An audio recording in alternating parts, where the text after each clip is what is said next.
Bab 4286. Kesempatan membebaskan diri.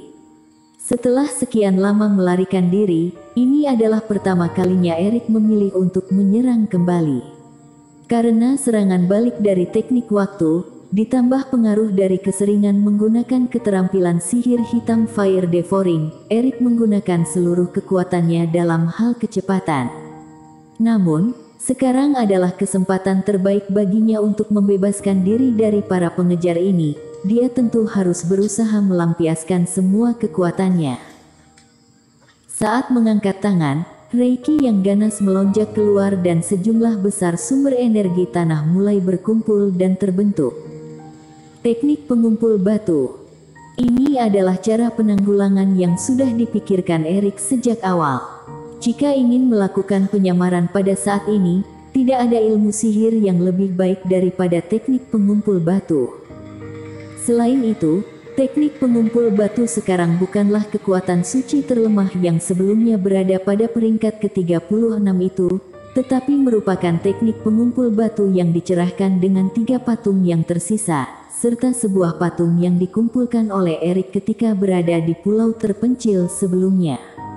Setelah menerima warisan sebanyak 4 kali dari Dewa Bintang, teknik tersebut menjadi kekuatan suci tingkat 5. Meskipun merupakan kekuatan suci terlemah, tetap merupakan kekuatan suci. Brak. Meskipun berada di tengah laut, namun di bawah perkumpulan Reiki jumlah besar dan memusatkan Erik, di sekelilingnya tetap muncul batu raksasa yang tak terhitung jumlahnya. Batu-batu ini tidak menyerang, tetapi seperti dinding-dinding batu yang tidak bisa ditembus dan sepenuhnya menyelimuti Erik. Brak. Oleh karena itu, serangan tetua murka kali ini langsung menabrak batu-batu itu. Di belakangnya, para kultivator juga menyerang pada saat yang sama, yang juga mengenai batu-batu itu. Seketika, sejumlah besar batu itu berubah menjadi hancuran. Kepingan batu tersebut menyebabkan laut darah menjadi kotor. Salah. Pada saat ini juga, Rikolong tiba-tiba melihat seberkas cahaya yang jatuh dari langit itu menghilang pada saat ini. Sosok itu ingin melarikan diri. Saat melihat Erik yang berada di antara batu-batu itu menghilang, ekspresi Rikolong seketika berubah drastis. Erik sudah lama tidak menggunakan kesempatan bersembunyi selama 1 jam ini, tetapi dia tiba-tiba menggunakannya sekarang. Tujuannya sudah jelas. Meskipun tidak tahu bagaimana rencana Erik melarikan diri dari semua orang itu, Rikolong juga tidak mungkin memberi kesempatan kepada Erik. Sebelumnya, jarak antara kedua belah pihak terlalu jauh. Namun, setelah halangan dari tetua murka, sudah banyak metode yang telah mencapai jangkauan yang dapat digunakan. Setelah mengejarnya untuk waktu yang lama, dia tidak mungkin membiarkan Erik berhasil melarikan diri. Ingin menghilang dari mataku bukanlah hal yang mudah. Kedua kekuatan suci itu harus kudapatkan, kamu juga harus mati. Tatapan Rikolong penuh dengan keganasan, sosok Kaisar Naga Sisik yang memancarkan cahaya Reiki juga kembali muncul di tangannya. Di bawah berputarnya Reiki Rikolong, sebuah serangan yang mengejutkan kembali meledak dari sosok Kaisar Naga Sisik dan langsung menyerang ke pusat batu. Mereka sama-sama memiliki kekuatan fase penilaian 3 penurunan, tetapi pencakupan area kali ini lebih luas, yang sepenuhnya menyelimuti seluruh area batuan yang dikumpulkan Erik. Pada saat yang sama, tetuamu juga bersuara. Tetuamu sangat cerdik. Dia tentu bisa menebak apa yang diketahui oleh Rikolong. Dia melemparkan sepotong token kayu, yang berputar tanpa henti di tengah laut darah. Kemudian, aura-aura kayu mulai berubah menjadi tentakel yang tak terhitung jumlahnya dan menembak ke arah batu secara bersamaan. Kedua orang itu seolah-olah memiliki pemikiran yang sama, yang mengeluarkan metode terkuat secara bersamaan. Brak, brak, brak.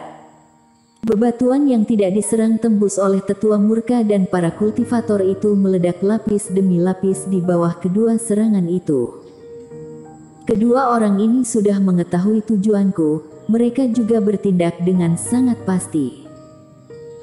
Sebagai pusat dari sejumlah besar batu itu, ketika menghadapi reiki mengerikan yang menyerang cepat ke arahnya, Erik juga berekspresi buruk. Rencana awalnya adalah memanfaatkan lingkungan kacau yang disebabkan oleh pengumpulan sejumlah besar batu dengan teknik pengumpulan batu itu, kemudian bersembunyi di dalam ruang pemurnian obat, yang tersembunyi di tengah bebatuan yang tak terhitung jumlahnya itu dan menghilang dari area ini. Karena mulai berkumpulnya manusia darah, orang-orang itu juga tidak bisa lama berada di tempat ini untuk menelusurinya dan hanya bisa pergi meninggalkan tempat ini. Dengan demikian, Erik memiliki waktu 1 malam untuk beristirahat. Namun, dia jelas tidak bisa melakukan rencana awalnya lagi sekarang. Meskipun dia berencana untuk bersembunyi di dalam ruang teknik giok, tetapi air Reiki Sky Eater yang bertugas menyembunyikan aura tidak sanggup menahan serangan seperti itu. Sebelumnya, dia pernah mendengar bahwa air Reiki Sky Eater termasuk jenis yang berbeda di antara berbagai macam Sky Eater. Serangan dan kemampuan bertahan mereka sangat lemah, mereka hanya kuat dalam hal penyembuhan luka dan bersembunyi. Yang artinya, jika terserang oleh area yang dicakupi cahaya Reiki ini, atau tidak sengaja tertusuk oleh tentakel tersebut, tidak hanya air Reiki Sky Eater yang akan mati, ruang teknik giok juga akan terbuka dan cara dirinya bersembunyi juga akan langsung diketahui oleh pihak lawan. Sisa sedikit lagi, aku hanya bisa berjuang keras sekarang. Menghadapi cahaya Reiki yang bergegas cepat ke arahnya, Erik mengambil keputusan. Dia bisa bergegas keluar dari area batu ini dan mencoba menghindari pusat serangan tersebut, tetapi apa yang harus dia lakukan setelah berhasil menghindarinya? Setelah mengaktifkan teknik pengumpul batu, kepalanya yang pusing menjadi semakin parah. Pada saat yang sama, kedua lengannya juga hampir tidak bisa diangkat akibat sakitnya meridian. Dia tidak ada jalan keluar lagi, hanya bisa mengambil risiko. Karena tidak bisa menggunakan terlalu banyak metode pelindungan, Erik memanggil sejumlah besar Sky Eater dan mengelilinginya, kemudian melemparkan keluar semua jimat kura-kura ular yang tersisa. Pada saat yang sama, perisai emas sekali lagi menggunakan darah leluhur.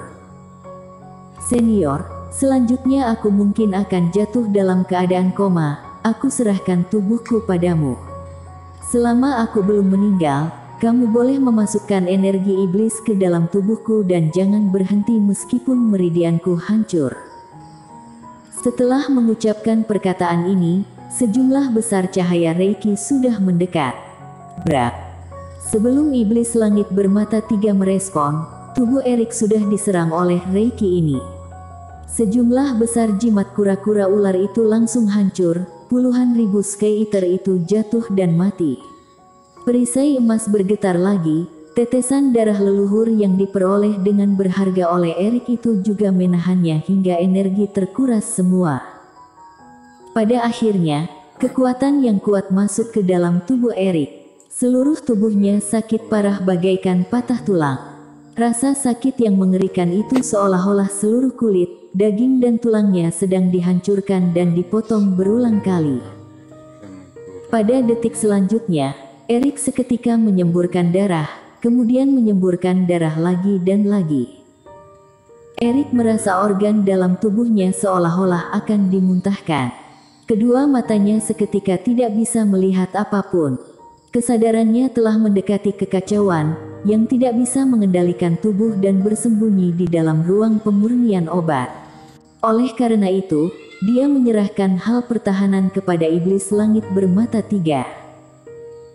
Setelah Reiki di sekitarnya berangsur-angsur menghilang, Erik menggunakan kekuatan terakhirnya untuk melemparkan diri sendiri ke dalam ruang pemurnian obat, kemudian hilang kesadaran. Brak, brak. Kedua serangan dari Rikolong dan Tetuamu itu menyebabkan ombak yang besar di tengah lautan. Batu yang tak terhitung jumlahnya yang dikumpulkan oleh Erik itu runtuh bagaikan runtuhnya jalur pegunungan, dan kepingan batu yang tak terhitung juga terbang ke segala arah, seperti senjata tersembunyi yang menembak ke segala arah. Ketika pusat ledakan keruh itu kembali muncul di hadapan semua orang, sosok Erik sudah tidak berada di zona inti serangan ini. Dia masih bisa melarikan diri setelah mendapatkan 2 serangan yang mengerikan itu. Para kultivator itu seketika menyebarkan kerohanian dan melihat sekeliling.